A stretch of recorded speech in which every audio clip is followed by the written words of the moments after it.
Shalom sahabat yang dikasihi oleh Tuhan, senang bisa berjumpa lagi dengan saudara secara khusus dalam program Figur.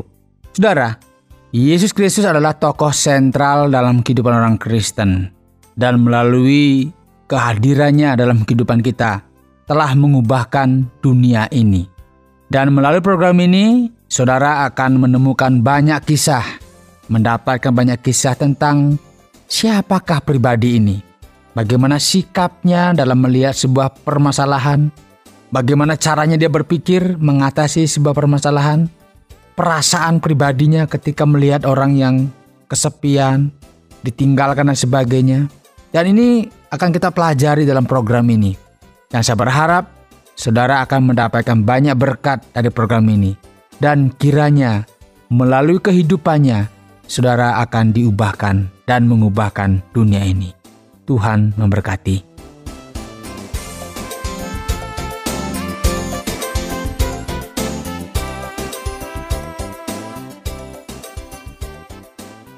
Saudara, di dalam sebuah stasiun televisi atau sebuah tayangan ditampilkan sebuah wawancara tentang sebuah keluarga yang kehilangan anaknya. Rupanya, saudara, sang anak meninggalkan rumah entah kemana. Dan sudah sekian bulan belum kembali ke rumah. Pihak keluarga sudah berusaha mencari ke berbagai tempat dan juga memberitahukan melalui berbagai media termasuk televisi. Saudara, mengapa keluarga ini mencari salah satu anaknya yang hilang? Bahkan, kalau boleh dikatakan seluruh perhatian dan energi dicurahkan untuk menemukan yang hilang. Bahkan bisa jadi perhatian untuk keluarga yang masih di rumah tidak sebanyak bagi yang hilang. Saudara, ini membuktikan bahwa ada ikatan dan cinta kasih yang besar bagi keluarga yang kehilangan anaknya. Seandainya tidak ada cinta kasih, mungkin kisahnya akan berbeda. Saudara yang dikasihi oleh Tuhan, kisah tentang cinta kasih yang besar diungkapkan juga dalam Alkitab melalui sebuah perumpamaan. Di dalam Matius 18 ayat 12 sampai yang ke-14 dituliskan, "Bagaimana pendapatmu? Jika seorang mempunyai 100 ekor domba dan seekor di antaranya sesat, tidakkah ia akan meninggalkan yang 99 ekor di pegunungan dan pergi mencari yang sesat itu? Dan aku berkata kepadamu, sesungguhnya jika ia berhasil menemukannya, lebih besar kegembiraannya atas yang seekor itu daripada atas ke-99 ekor yang tidak sesat. Demikian juga Bapamu yang di surga tidak menghendaki supaya seorang pun dari anak-anak ini hilang." Saudara, perumpamaan di atas yang disampaikan oleh Tuhan Yesus disampaikan dalam konteks menjawab pertanyaan para murid. Apa pertanyaannya? Siapakah yang terbesar dalam kerajaan sorga? Wah, ini rupanya pertanyaan yang apakah patut ditanyakan? Tetapi itulah pertanyaan para murid. Siapakah yang terbesar dalam kerajaan sorga? Nah, ketika mendapat pertanyaan seperti ini, Yesus tidak langsung menjawab, tidak berdebat. Yesus menempatkan seorang anak kecil di tengah para murid. Anak kecil ini dipergunakan sebagai contoh bagi para murid yang saat itu sedang mungkin berdebat siapa yang terbesar dalam kerajaan sorga, agar mereka menjadi seperti anak kecil ini. Bahkan, barang siapa dikatakan menyisakan seorang anak kecil, maka bagi mereka layak untuk ditenggelamkan ke dalam lautan. Jadi di lehernya ditaruh batu kilangan. Batu yang besar ditenggelamkan, berarti nggak bisa kembali. Yesus ingin menegaskan bahwa jangan menganggap remeh seorang anak kecil. Dan ia menghendaki agar para murid menghargai mereka sebagai pribadi yang membutuhkan juru selamat di dalam kehidupan mereka. Saudara, jadi antara pertanyaan dan apa yang disampaikan oleh Yesus ini seperti nggak nyambung begitu ya. Tetapi sebenarnya Yesus ingin menegaskan bahwa janganlah berdebat masalah siapa yang terbesar dalam kerajaan sorga. Ayo lihat anak kecil ini. Dia nggak punya yang aneh-aneh begitu. Dia lugu, dia polos, disuruh apa di jalan saja. Nanti masalah yang lain itu pikiran lain ya. Kalau seorang anak kecil misalnya, ayo pergi sana, beli apa, dia pergi. Nggak mikir, kalau saya pergi saya dapat apa? Enggak, dia pergi aja, nanti masalah dikasih upah, dia akan terima dengan senang. Nah, ini anak-anak kecil dia Beli garam, dia lari beli garam. Ayo ke sana dia. Nah, ini kepolosan seorang anak kecil ini patut ditiru oleh para murid rupanya. Yang diajarkan oleh Yesus. Agar mereka jangan berdebat masalah siapa yang terbesar. Nah, fokus dari pelajaran kita ini bicara mengenai bagaimana Tuhan Yesus memperhatikan anak kecil ini. Dia nggak mau juga seorang anak kecil ini hilang. Tidak bertemu dengan sang juru selamat. Itulah sebabnya dalam perumpamaan domba yang hilang, Yesus menegaskan bahwa Bapa di sorga tidak menghendaki seorang pun dari anak-anak itu hilang atau tersesat. Saudara, bagi Yesus untuk menjadi yang terbesar dalam kerajaan sorga harus dimulai dari hati yang mengasihi. Bahkan kasih itu harus ditunjukkan, ya. Kasih itu harus ditunjukkan kepada orang-orang yang tidak dianggap dalam masyarakat seperti anak-anak. Anak-anak tidak pernah dianggap ya, karena itu terjadi kekerasan kepada anak-anak karena dia lemah, dia tuh mudah disesatkan, dia mudah ditipu dan sebagainya. Tapi dia lugu dan tulus dan sebagainya. Mudah. Makanya terjadi tindakan kekerasan terhadap anak-anak. Mereka dianggap tidak terlalu bernilai dalam tatanan budaya pada waktu itu. Bahkan sampai saat ini saudara. Lihatlah. Terjadi banyak kekerasan terhadap anak-anak. Dunia memandang anak-anak sebagai makhluk yang lemah dan mudah untuk disesatkan. Namun Yesus memandang dari sisi yang berbeda. Yesus mengingatkan para murid agar jangan menganggap rendah anak-anak kecil. Bagi Yesus seorang anak kecil sama berharganya dengan seorang dewasa yang sekalipun sudah memiliki status sosial yang tinggi di tengah-tengah masyarakat. Mungkin sudah memiliki banyak gelar, profesor, dokter dan sebagainya. Harganya di hadapan Tuhan sama dengan anak kecil yang mungkin masih belum memiliki banyak pengalaman. Tapi di hadapan Tuhan mereka sama-sama berharga. Dan Yesus mengecam orang-orang yang menyesatkan seorang anak kecil. Dan dia juga mengecam orang-orang yang melakukan kekerasan terhadap anak-anak. Bahkan, hukuman bagi yang menyesatkan seorang anak kecil itu setimpal dengan hukuman mati. Dengan cara apa? Ini caranya juga yang Yesus katakan, diikat sebuah batu besar dan ditenggelamkan ke dalam laut itu sama dengan hukuman mati, saudara. Karena ditenggelamkan. Dan Yesus, saudara, datang ke dunia bukan hanya menyelamatkan orang-orang dewasa. Namun ia juga datang untuk menyelamatkan anak-anak dari kebinasaan. Saudara yang dikasihi oleh Tuhan. Ketika para murid sibuk bertanya, siapakah yang terbesar dalam kerajaan sorga? Yesus tidak langsung menjawab pertanyaan para murid ini. Tetapi sebaliknya, ia mengambil seorang anak kecil dan menempatkan di tengah para murid. Mungkin pada saat itu para murid bingung, apa maksudnya ini? Anak kecil kok ikut-ikutan kumpulan orang-orang besar? Ini kan orang-orang yang besar.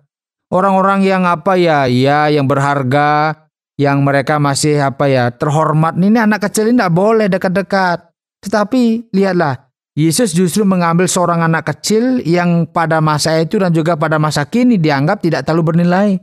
Ya, dianggap tidak tahu apa-apa. Ditempatkan mereka di tengah-tengah mereka, di tengah para murid. Dan Yesus mengatakan, kamu harus menjadi seperti anak kecil ini. Bahkan Yesus melarang, mengecam kalau ada orang yang berani menyesatkan anak kecil ini. Karena anak kecil ini di hadapan Bapa itu memiliki nilai yang sama dengan manusia yang lainnya. Saudara yang dikasihi oleh Tuhan, melalui pelajaran ini kita belajar dari tokoh yang selama ini kita puja, kita puji, yang kita agung-agungkan, yaitu Tuhan Yesus Kristus. Dia memiliki sikap yang sangat jelas dan tegas terkait dengan anak kecil. Dia tidak meremehkan anak kecil, tetapi Yesus meminta orang-orang dewasa, orang-orang dewasa. Para murid itu orang-orang dewasa, orang-orang yang sudah mendengarkan pengajaran Yesus, menegaskan kepada mereka, jangan coba-coba untuk menyesatkan mereka. Kalau ada yang menyesatkan mereka, lebih baik apa? Di lehernya katanya digantungkan batu, itu batu kilangan biasanya untuk untuk alat pada saat itu untuk memeras anggur dan sebagainya. Itu digantungkan, tenggelamkan ke laut, tidak bisa kembali lagi. Artinya begitu Tuhan menghargai seorang anak kecil. Sehingga saudara yang dikasihi oleh Tuhan, jika kita mengaku diri kita sebagai murid Yesus, tetapi kita tidak menghormati, menghargai seorang anak kecil, berarti kita sedang bertentangan dengan ajaran yang diajarkan oleh tokoh, oleh pribadi yang mengasihi kita, yaitu Tuhan Yesus Kristus. Dia sangat menghargai seorang anak kecil, bahkan mengecam kalau ada orang yang menyesatkan seorang anak kecil. Dan inilah kehendak Yesus bagi kita semua. Apa kehendaknya? Agar kita memiliki hati yang penuh dengan belas kasihan kepada anak-anak kecil. Agar anak-anak ini dibawa kepada Yesus, mengenal Dia dengan baik, sehingga dia akan menjadi orang-orang yang meneruskan generasi pelayanan dalam kerajaan sorga. Saudara yang dikasihi oleh Tuhan, inilah pelajaran yang kita terima pada saat ini. Milikilah hati yang penuh dengan kerendahan hati. Kasihilah anak-anak kecil. Jangan sesakkan mereka, sebaliknya, bawa mereka kepada Tuhan dan lindungi mereka. Karena Bapa di surga tidak menghendaki seorang pun dari mereka ada yang terhilang. Tuhan berkati kita semua. Dia datang, Dia mengasihiku, Dia berkorban untuk menebusku. Kini ku telah dibebaskan dari dosa. Ku mau serukan Tuhan Yesus yang terbesar. Dia terbesar, Yesus terbesar. Tiada lain, hanya Yesus terbesar. Dia terbesar, Yesus terbesar. Tiada lain, hanya Yesus terbesar. Jika saudara rindu mengenal pribadi Yesus lebih dalam lagi, silakan kirimkan surat saudara ke Terminal Pos 261 Batu 65302 Jawa Timur, atau melalui SMS ke 081333777386. Saya Yohanes, mohon pamit dari ruangan dengar Anda dan sampai jumpa dalam program Figur selanjutnya.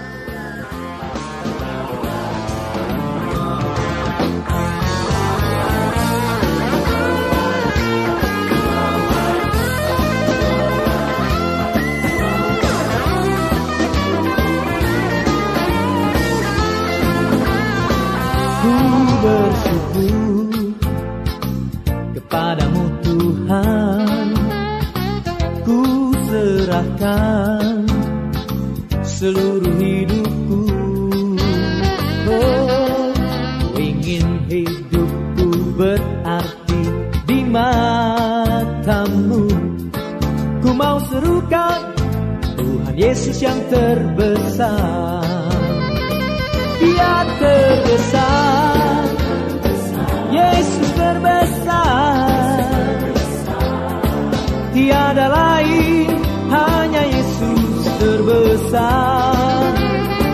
Dia terbesar, Yesus terbesar. Tiada lain, hanya Yesus terbesar. Oh, Dia terbesar, Yesus terbesar.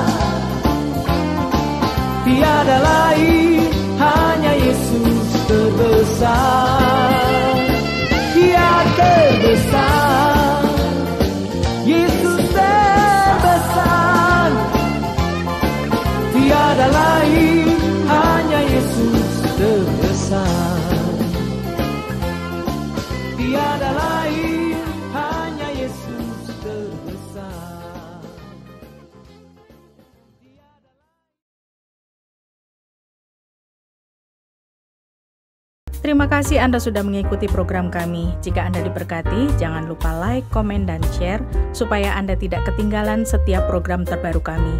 Jangan lupa juga untuk subscribe channelnya dan nyalakan loncengnya. Jika Anda ingin mendukung pelayanan kami, bisa melalui rekening kami berikut ini atau menghubungi kami di sini.